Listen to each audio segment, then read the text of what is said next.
Border update, yung post na genre, and OOTD ni Barbie.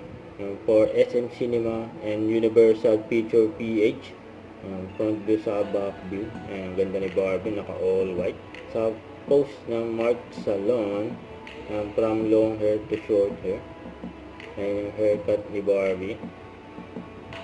For Beauty Empire. Ang ganda ni Barbie. Picture din si Barbie sa Cosmopolitan. And about sa hairstyle ng box bob haircut. Yun o. Ito post ng GMA News. For David Licao. Save the children. Guwapo ni David. I think I love you. Naka-display pa nga yung larawan ni Barbie. Just sa Kuya Korea ni David sa SM Clark, Pampanga. Tinuturo pa nga ni David. Yung painting. Ang ganda ng pagkakuha. Kuwang-kuha yung picture ni Barbie. Yan. So, ito pa nga, pinagkaguluhan pa nga si David nung napunta siya ng Hong Kong. Ganyan kalakas si David sa Hong Kong.